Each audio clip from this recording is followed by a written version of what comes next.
But we'll start with first question. So Ryan from Tim Campbell at NHL.com. Where are you? How are you doing? How have you? What have you experienced personally in the past 3 weeks as you're self-isolating like everyone else? Yeah, I'm still in Edmonton right now. I have a house here, so it's been easy. Just been kind of locked in the house for a few weeks now, so I'm just doing the same as everybody else. Taking it easy. I mean, trying to stay busy as I can, and work out as much as possible, and just a lot of Netflix, a lot of movies, and stuff like that. But it's definitely been a strange time right now, but we're all trying to just get through.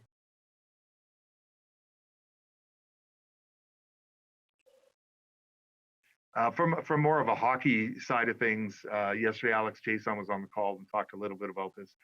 What dynamics in the room did you find may have changed this year with new players compared to the year before? I mean, I think just the dynamic itself in the room does change with new guys coming in. There's definitely, I mean, at the start of the year, new guys come in, lose some guys, and then obviously at the deadline, get some older, experienced guys as well. So I think having those older voices speaking up in the room goes a long way, and having fresh guys in who've played on winning teams before, I think it kind of changes the mentality.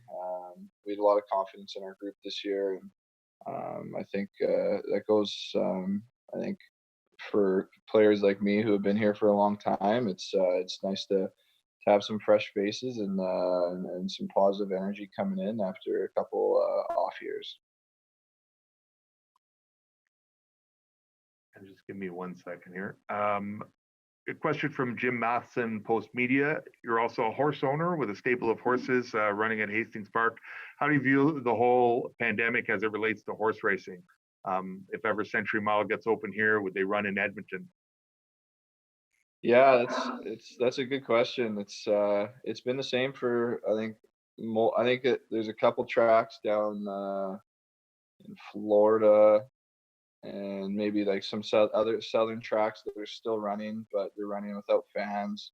Other than that, everybody's shut down. I know in Vancouver they've sent all the horses back to the farms, so it's kind of they're in the same situation as everybody else in the world right now. It's kind of just a waiting game, and for the most part, I think it's going to be shut down for a while now, and I don't know what they're saying about Edmonton's, but I know in Vancouver they're just it's kind of being delayed right now. They haven't given any dates as to when it's if or when they'll start running or get the horses back training there. So same kind of they're all in the same boat as everybody else right now. Another question from Jim Matson. Vancouver's Connor Bedard just got exceptional status in the WHL, first to be allowed to play in the league full time as a 15-year-old. Since you were the first player taken in a Bantam draft when you were only 14, how do you look at this? How do you think he'll do? He's apparently already 165 pounds at 14. Jim doesn't imagine that you were that big at 14. So maybe your thoughts on that. No, definitely wasn't that heavy when I was 14, but I've actually skated with Connor for quite a few years now, doing like the Power Edge Pro and stuff in Burnaby. I think we started skating with him when he was like 12, and we were all when we found out how old he was, we were pretty shocked. Just I mean, I think he'd probably be a bigger kid for his age, but just everything he does is so advanced for his age. His shot is already I mean it's already very good. It's hard and it's so accurate, and I mean he's a great skater. So I kind of got to see him over the past few years. It's hard to tell when he's playing against kind of all older guys, and I'd like to see him against kids his age for sure. But no, I think he's a pretty special player, and for him to get the exceptional status is a tough thing. I mean, especially in the WHL, I don't think in the history it's happened very much, if any. So it's pretty impressive. But from what I've seen from him, he's a very impressive player.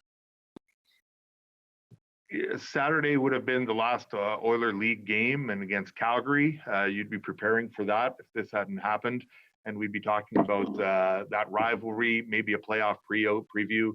Is that something you think about at all? Yeah, for sure.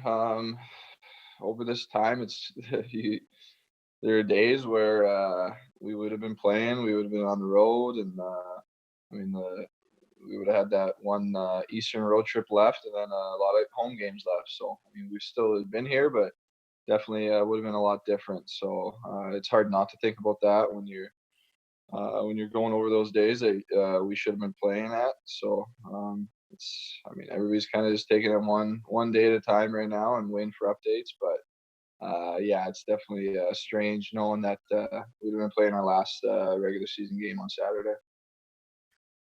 Another question from Jim Matson. I know hockey players have routines during the season. How different is it? How bored are you? Are you sleeping later? What do you do to keep busy to stay in shape? Yeah, I mean, I've been sleeping later than I would during the regular season for sure. I mean, get up, try to get a workout in, walk my dog. So I know, I think she's the only one that's probably happy that the whole quarantine thing's going on. She gets lots of attention and lots of walks right now. So she's been happy. But other than that, I mean, like I said, just try and kill time with Netflix and other shows and whatnot. But try and stay as active as possible by getting the workouts in and taking her out, and that's usually the activity for the day in here. A question from Ryan Rashog, TSN. You've been primarily used as a winger this year. What did that move do for you as far as producing more offense? Yeah, I think it changes your game a little bit. I did have some experience in the past couple of years going on the wing too, so that helped me just kind of adjust. But I think overall it does open up a little bit more offensively for you.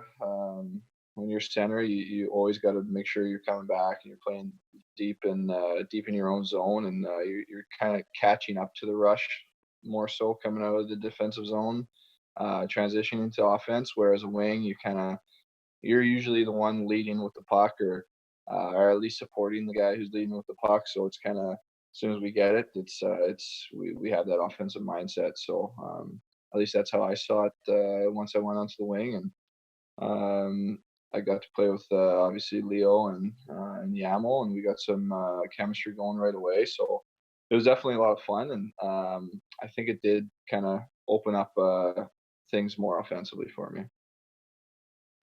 Question from Willie Ramirez, Associated Press, related to earlier, but are there any activities you found yourself engulfed in doing that you never thought you would have been interested, just because you have so much time that now you're enjoying being able to watch or do? Um, I've been cooking a lot more actually, which is something that I don't do a whole lot of, especially during the season. More so in the summer, but yeah, I've been cooking lunches and dinners, which is a little unusual for me. So it's something that I've kind of always wanted to get more into. So I mean, right now I have lots of time. So both of us, my wife and I, are trying to come up with more creative dishes to try out right now. A couple of questions from Mark Spector, sportsnet.ca. Assuming the plan is to preserve the integrity of the 2021 season, as Bills Daily has said, how late would you be comfortable playing into the summer? How much rest does an NHL player require? Yeah, I mean, that's tough. It's I mean, there's obviously been the speculation.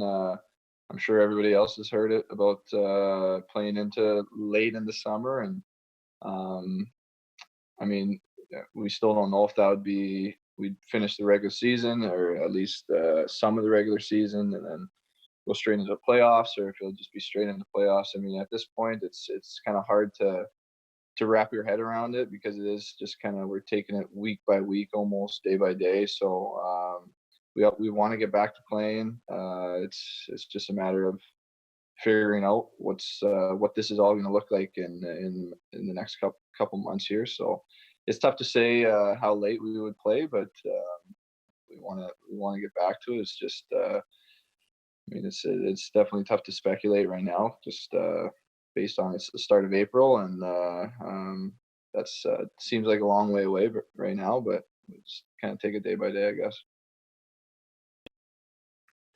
Another question from Mark Spector. What about the opinion that this is the rest period? Is it fair to say that the NHL pause could represent the offseason? Yeah, I mean, I guess in a way, we are resting and our bodies are getting a break, and I think mentally it's a little different, but because it kind of happened so abruptly, and there's no closure or anything like that. But I mean, I guess as far as our bodies, we're resting right now. It's I don't think the training's quite the same because most guys don't. I mean, don't have full personal gym in their house and full access to that kind of stuff. But I mean, at least our bodies are going to rest right now, and I mean, mentally it's a little different, like I said, but it was still going to break that way too. Okay, got a couple more questions here from the group chat that I'll get to. From Ryan Shaw, TSN. Can you give us a sense of the role Darnell Nurse plays in the locker room, his leadership qualities, what he brings in the dressing room, he's very vocal, those types Yeah, I think I've seen it especially the last couple of years. I mean, he's really stepped up as a voice in the room.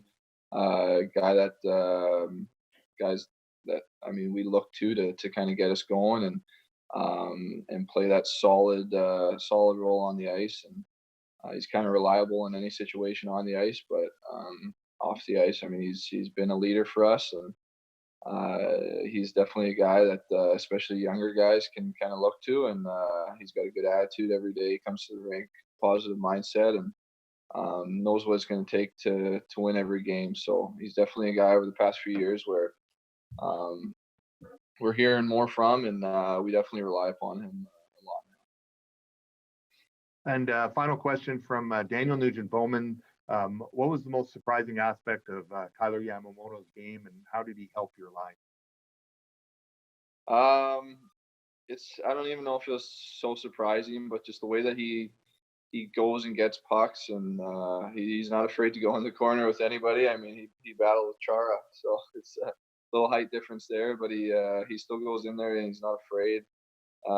He wants to win the puck battles and get pucks back for us, and it was I mean over the when he first came in, I did see that in his game, but when you play with him for an extended period of time, uh, you don't know how it's going to go. But I mean, it was so impressive to see him come in this year and have confidence to go win those battles, and he's got a lot of skill. So once he gets the puck back, he's going to make a good heads up play. So I think he did a really good job this year of coming in with more confidence and playing the way that he's always played and had success doing.